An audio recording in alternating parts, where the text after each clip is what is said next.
Hi everyone. Tonight we're talking about a topic that I really think is important.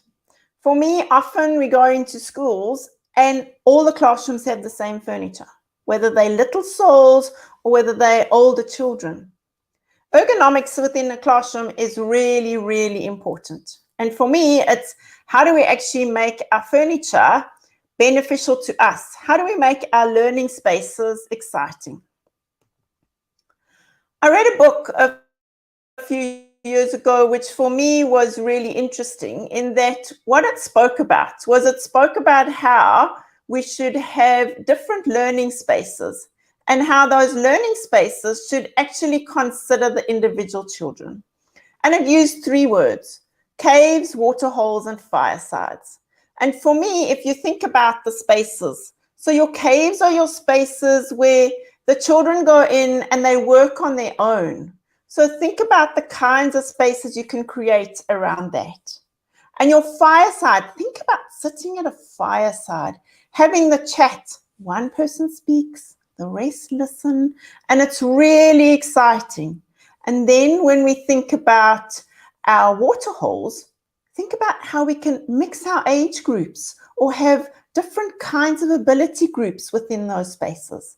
So today, we're going to be sharing some amazing ideas around these three concepts and how they can really influence you within the way that you teach and the way you interact. So today, I'm really excited to be welcoming the KCSA team. So hi, Vicki and Tabeleng and Sam. I'm really excited to be chatting to you this evening. I really hope that we have fun and we can share with people tonight. Well, it's our honor and our privilege to be here, and thank you for spending time with us and inviting us onto this platform. It's going to be a lot of fun to share. And I know that it was only my face in the advert, but things are done and fun when you've got friends. So Tabalang has joined me in our studio showroom, and Sam is our coastal developer, and she's down in the KZN, so she's going to be online. So I'm hoping tonight that we can have some fun and a bit of engagement. So if you are online, throw us a wave, say hi. If our family's there, send us some hearts. You know, we're a little bit nervous about this. We've never done it before, so hopefully we can have some fun tonight. Sounds good. So Sam's going to be in the background, and Sam's going to be answering questions if any pop in. We never know if anybody does, but if there are some questions, she might have some links to share with you also about resources and things like that. So Sam, we're going to say goodbye for now. So see you later. So Vicki, what is the importance of having different kinds of furniture in your classroom? Well, I think it's very important at the moment because we're noticing that teachers want to teach in a different way, number one, and our world has changed so hugely from when we were at school to where we are now. I think a lot of people can actually put their hand up and say that they were born before Google, which is quite scary. And I'm showing my age now, but that means that your classroom has to have different learning environments to be able to help those students that learn differently. We all look differently. When we do our workshops, I ask everybody to go and find their twin, and you never can. I mean, look, Tabalang, we both dressed in blue. We both work for the same company, but we learn in such different ways. We communicate in different ways. Therefore, your classrooms have to be different in order to cater to everybody's needs. And now at the moment, after COVID, we find that children have a lot of new needs that we've never had before, and teachers are trying to balance how they teach instead of just this one box fits all. It's how do we now bring out the best of everybody? And if you learn better standing, well, that's good. If you lie on the floor, that's good. I haven't found anybody who hangs upside down just yet, but that could be out there. And as a teacher, what teaching tools do you have in your hand to then be able to help your learners learn better and for you to be able to communicate better? Sounds good. And Tabeleng, what would you like to add to that? Why do you think it's important? Well, most of it Vicki has said. However, I think also with the different schools that we visit from time to time, we get to see the diversity, the difference in the learners and the teachers. because we get to see the different ways in which people reciprocate what they learn and how they respond to their environment.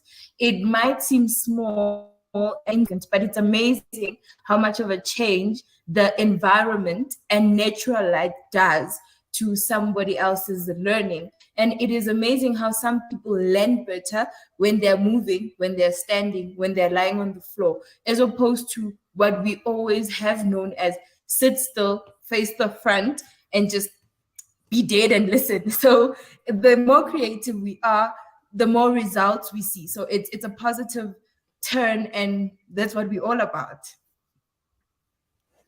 That's very, very true. So, Vicki, I believe that you and Tabaleng are going to take us on this exciting journey this evening. So, do you want to begin this exciting journey? Absolutely. So, we're people, we're not tech people, so please forgive us. We're now going to go from a laptop to a phone, and we're hoping we're still going to remain in the same studio. And also, just to let you know that we live in South Africa, so everybody knows this, we're going to be load shedded at 7:30. So we're hoping that it will just flick over, but you never quite know. So if we disappear, we will be back.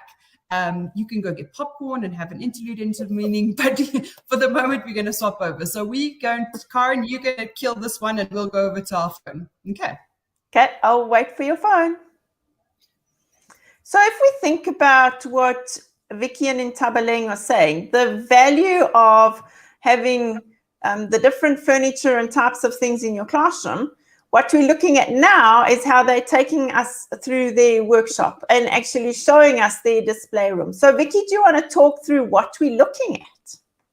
Yes, so basically this is our whole entire showroom, but actually if I swing around, I'm going to make you quite dizzy. So I'm going to do it a little bit slowly, but we're going to start on this side where you were talking about ergonomics in terms of furniture. So I'm going to walk you through my showroom a little bit so that I can show you what we mean in terms of ergonomics. Ergonomics is incredibly important for students and teachers. If you think about it, teachers, if you're a grade 1 teacher, you end up sitting in a really tiny, tiny chair like that, which is about 38 centimeters off the floor. And if you're a grown adult, that's really, really low. But we go all the way to an adult-sized chair, as this white one. But the really important thing is the back support in all of these is exactly the same. So what I'm going to do is I'm going to ask Tabalang to demonstrate, if she sits in a grade 2 chair, how her back is supported, her lower back is supported there. Look at that great support. You have to have that support in order for your spine to remain straight, for you to grow properly. And also this chair's got a little bit of a flex. There we go. And the nice thing about the flex is that once you start flexing, thank you Tabalang for being such a great model, is that you get your heart rate up, your blood goes through your body more, and you end up concentrating more because you've got more oxygen flowing through your brain, Exactly. And that will then enable teachers to hold the attention of their students a lot longer. So ergonomics is very, very important. You also, if you put a short person on a tall chair like this, their feet are going to swing, so they're not able to concentrate. They need a little baby chair. And a lot of the adults say to us, we're very worried about our baby chair because it may break. But the breaking weight of that chair is 180 kilos. If you have a grade R that's 180 kilos, I think we have bigger problems in our furniture. So, yes. So I just want to say that Vicki shared this lovely graphic of showing you why the ergonomics of a chair is so important and why the flexing is so important. So here you can see the positioning of the body. So ergonomics means to fit the body.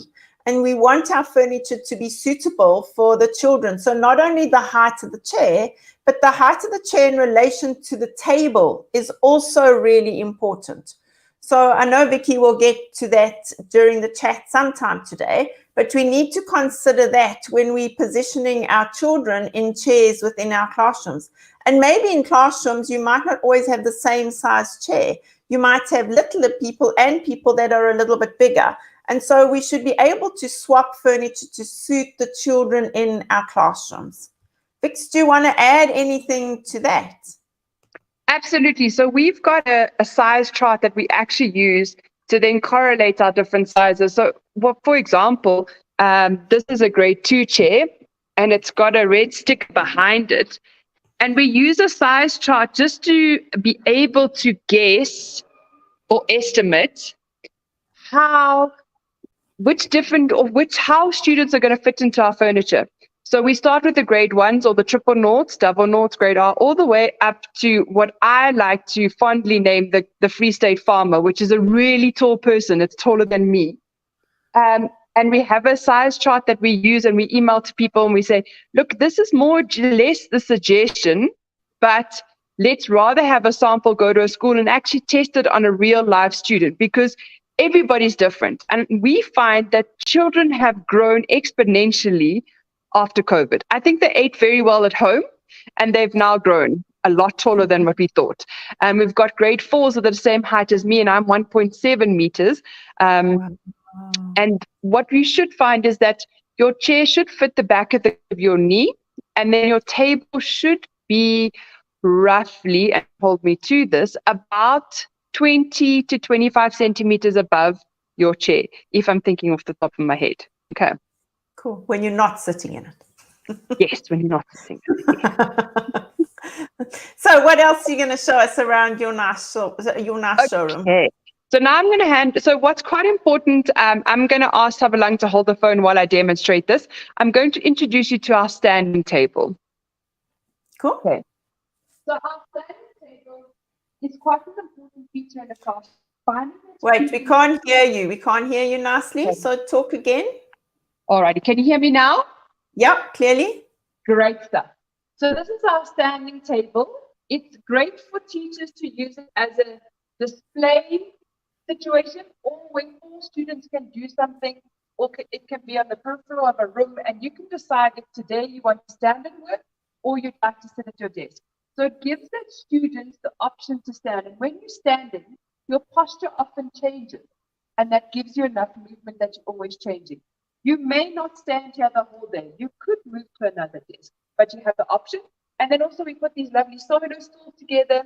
The solo stools have 4 different footrests. So even short people can have their feet sitting very comfortably, and they can concentrate. Whereas a tall person will put their foot on the lower rest, and they'll also be comfortable. So that's the great thing, is that you're looking for furniture that can accommodate many different group sizes of children when you've got a common area, such as a standing table or something like that.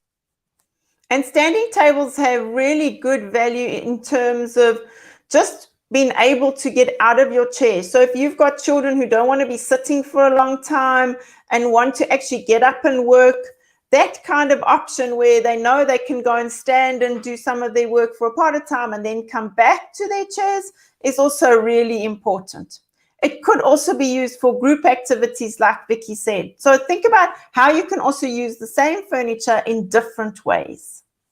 Absolutely. And these are our wobble stools. I'm going to ask Tabalang to demonstrate what a wobble stool is. And what they do is they are for children who are movement-seeking children. So we've got them in different sizes so that they'll fit under their tables quite comfortably. So it replaces the gym ball. And then you'll see that Tabalang can move the bottom of her body, but not necessarily the top of her body, so that she's not distracting anybody and she's not bouncing up and down, distracting the teacher. Yet she's able to concentrate more because she's on a wobble stool. So these are great for movement-seeking children. I agree. And Tabalang, do you want to show us what it looks like underneath the stool so people understand why it wobbles? So it's literally rounded. If you can lift it up, Tabalang, then you can see, no, the other way, turn it. There we go. Yeah, so you can see the angle. So it's in an angle, so that's the bottom. So it's literally wobbles round on that bottom. It doesn't sit still. It's not made to sit still. I know a lot of people, when we deliver them, they actually turn them upside down and use it upside down. We're like, no, it's meant to move, and that confuses everybody. But the nice thing is it's not a big curve, so you're not going to fall over it. So that's the other side of the ergonomics of those stools, is that you've thought that the thought has gone on that you can move, but you're not going to actually fall off them, which is also really great, which is what sometimes happens when children sit on gym balls and things like that, where there's so much more movement and the roundness of the ball is so much greater. So absolutely, we have had some boys that do test the boundary and have fallen over. I find that girls are a little bit more cautious. I don't know why, but boys are way more adventurous and they will try and push it over. And then they do. Once they've done it once, they decide that's not a good idea and they don't do it again. So it's good. Okay. So we are going to move into some fun spaces, and Tabalang is going to do some explaining as to what these spaces are. So I'm going to be Tabalang's camera lady, and I'm going to hand over to her. Sounds great. Pardon me? Well, in the beginning, we spoke. And Tabalang, we can't hear nicely. Can you hear me now? Yes, Now? yes, beautifully. Okay. So we have spoken about the 3 different spaces that can be used in classrooms. First, we spoke about the cave. We spoke about how it helps children recuperate and regroup. So you can have them stand and work alone. So this is how we use our floor friends. We have a tent that will allow a learner to be hiding away and being able to do his work or her work on her own. So you can get to sit underneath the tent and do your work as and when you please without anybody disturbing you. So that is the nice part about our cave. And moving on from the cave, we are able to then take our children through a different type of setup in a classroom, which is what we call the watering hole. So with our watering hole, we recommend some of our furniture, one being the puzzle table, because you can have a number of children around a table doing a certain assignment. And this is where they also learn some of life's most important skills. They will learn respecting each other's opinions. They learn how to share. They learn how to also work together. So this is very nice because we are able to take some of our single seating tables, such as our Uno M table. And please don't get a heart attack, guys. This is one of our indestructible tables. You can bang on it and it'll still be intact. So this is and it is as easy as wiping it off. So this and our tenor tables are what we use for our group seating when we do the watering hole. And then moving on from that, okay, you can also move it very easily. And moving on from that, please follow me. Sorry, before you move on from that, so is it on wheels or how does it move easily? It is on wheels, so you can move it from one place to the other with just one hand. And you can use that to make different spaces in your classroom.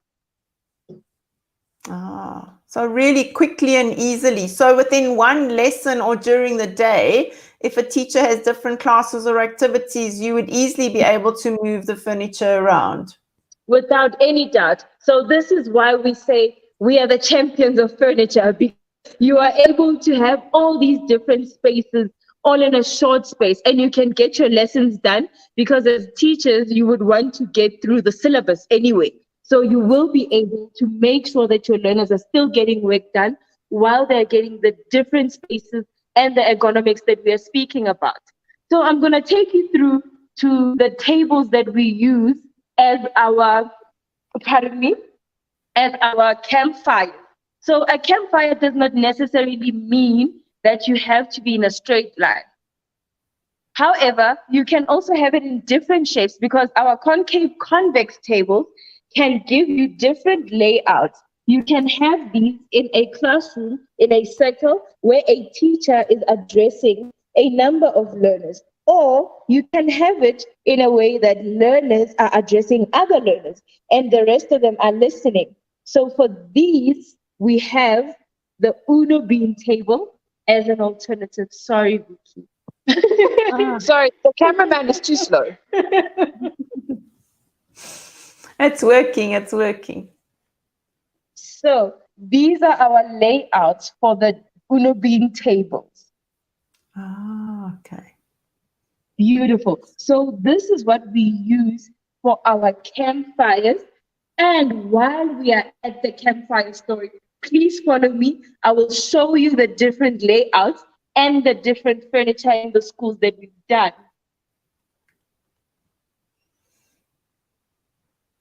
I think I want to give up my job and become a cameraman. So Tabeleng is now at the Touch Tutor, I think, and she's going to be showing us some of the images. But for me, it's exciting to see how tables and things can be arranged, and how as teachers we should just be creative with what we've got in our classroom so that we can accommodate the children as much as possible and create exciting spaces. So I'm going to jump in, Karen. As you can see, this is a semicircle, and then you've got a teacher in the middle there. You've got a group in the corner, and you've got a group in the front here. And if you have students who don't like being in groups, you've got a group of 2 there in the back. So this is a wonderful space for your classroom. It is, and it's showing you how your tables can be arranged in different forms. We don't have to have all our groups the same, and we also don't have to have all the same number of people in a group. So considering the individual needs of the children is really important. And we like to also make sure that the teachers have a desk that they can obviously move around in. So this is our height adjustable teachers lectern, which they could then move whichever group they would like to join that day. And that's useful because then your books and things that you want to use or keep for those lessons, if it's similar, you just have it on that same desk instead of having to walk backwards and forwards to fetch things. So that's really useful having that with you. Yeah, and most people don't like a tri-table. We quite like a tri-table. You're able to do that star group in the middle there, or have a diamond like this, or have a zigzag, which is completely random, and use it as a boardroom or a math center. And then there again, your teacher's lectern, which is great to move around. Yeah, and I mean, if I think of that star shape that you had over there, the cool thing with that star shape is that each child has its own little piece, quite separately, but at the same time can be collaborating nicely with the children next to them. So that's a really exciting space. Can we zoom in and just see what you mean by a tri-table? So is it literally a square, or I mean a triangle, or has it got a piece cut off it, or what are they? And are they all the same? So when we're looking at those ones, I'm going to ask Tabalang to actually run you to a physical tri-table, and we'll show you. So we've got these beautiful ones. So I'm going to follow her. Hopefully we don't make anybody seasick. I'm just hold in there, folks. No, so we're doing well. So is she there? Can I ask? Yeah. Yes. Right. So this is our tri-table, and we have it in different colors. We use it in libraries because we are able to use our shelving with it to break out our spaces for learners to be able to work either alone or in groups. So this is how they look like, and the different layouts that you can have in classroom with it.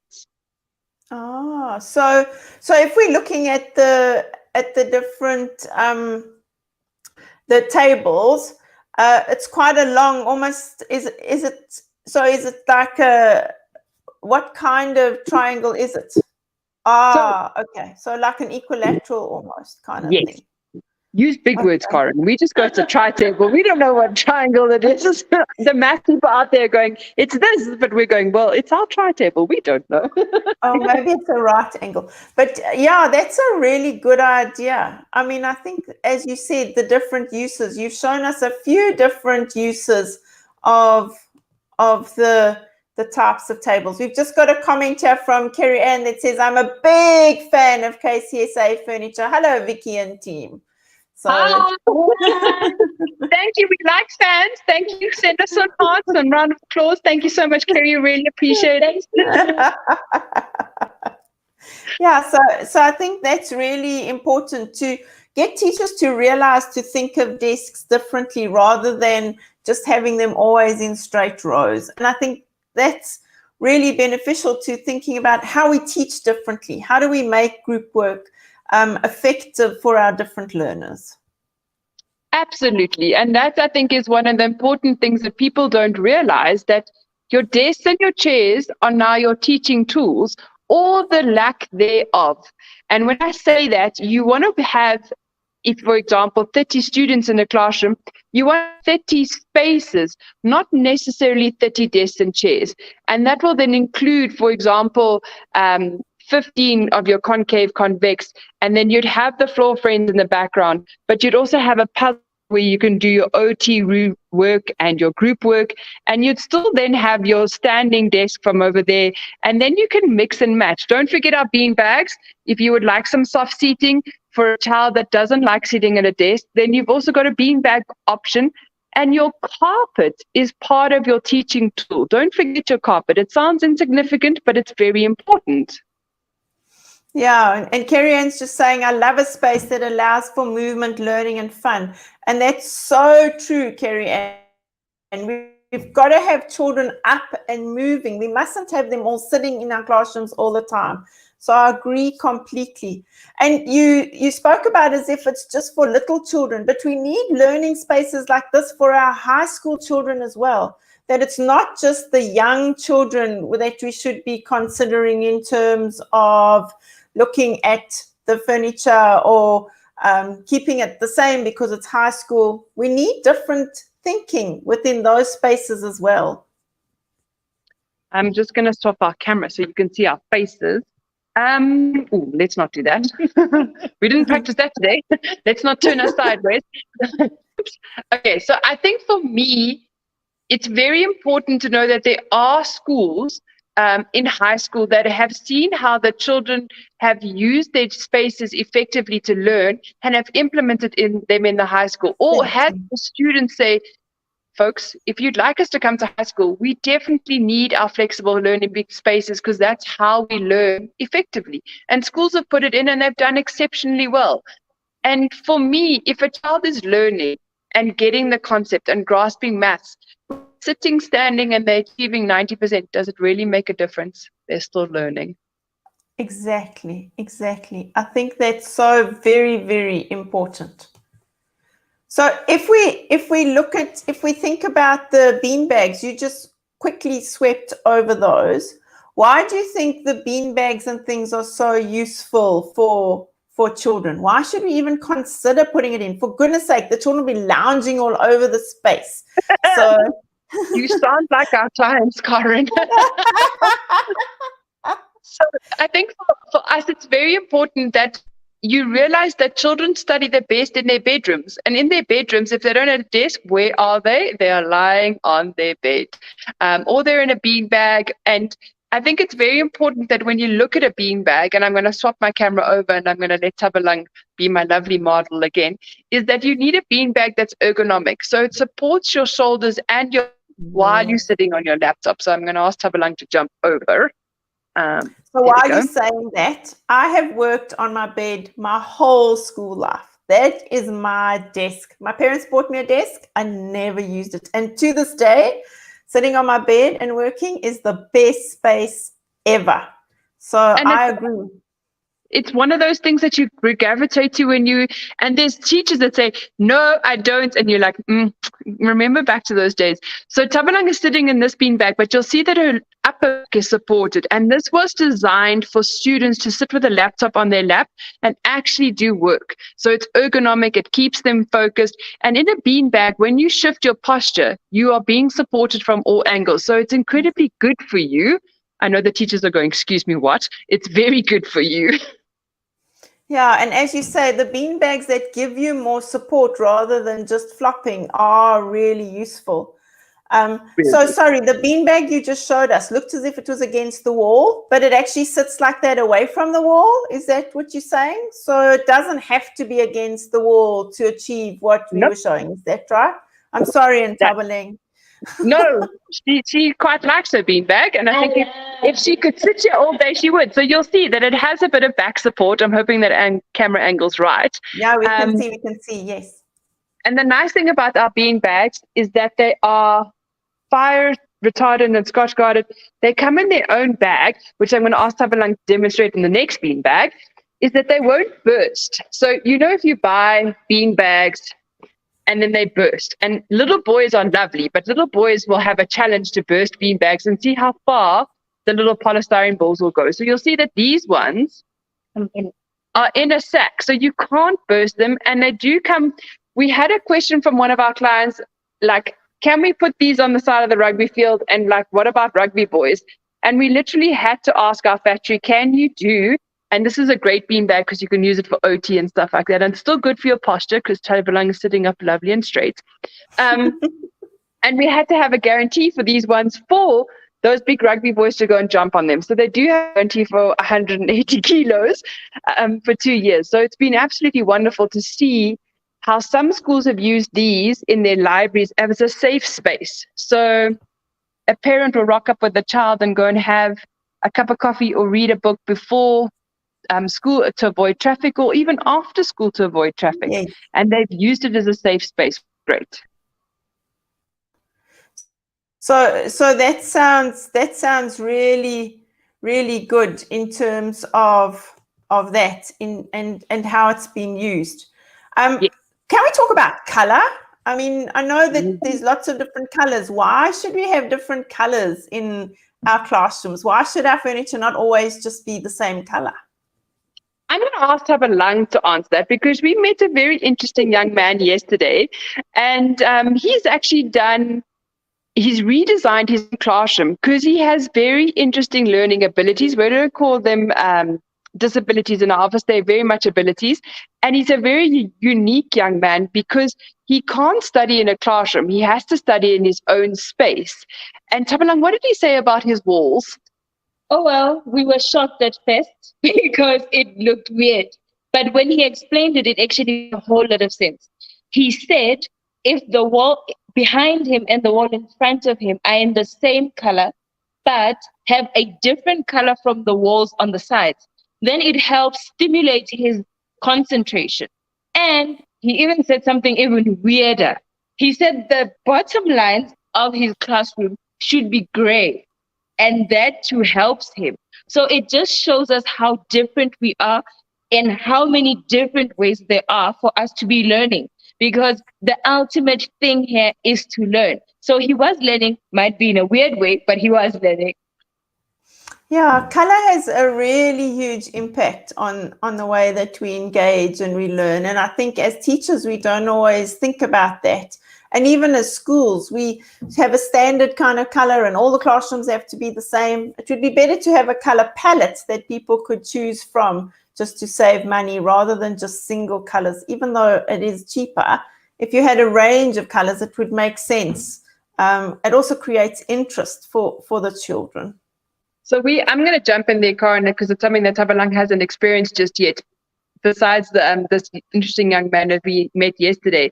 And for us, it was really great to have a conversation, and it was very weird what he suggested.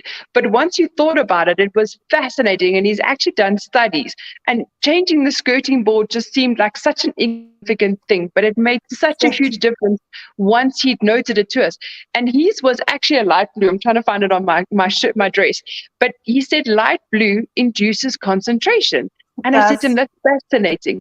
I said, you know, we've done a project where we've done an art room, and they made the art room red because that brought out the creativity when you're coloring and you're drawing. However, the music room was purple because that brought out melodies and lyrics. So the lady that had designed this building spent a lot of time looking at art and music and what brings out those, what colors brings out our creativity and what to our souls and what makes us remember as a child. And it was fascinating to sit with her and to understand what she'd done. And in the library, she made them light blue and light green, I think, just to make it a calm, centered space where people can learn and do resources. So fascinating. Yes, colors is a huge thing. Colors is very huge.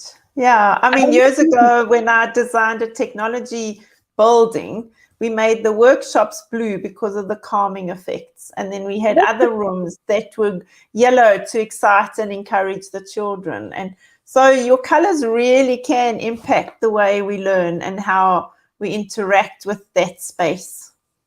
Even your flooring. We met a lady the other day that made a yellow floor in an IT lab, and it was just so bright and happy. When you walked in there, you wanted to learn, you wanted to be there because it was just a happy space to be in.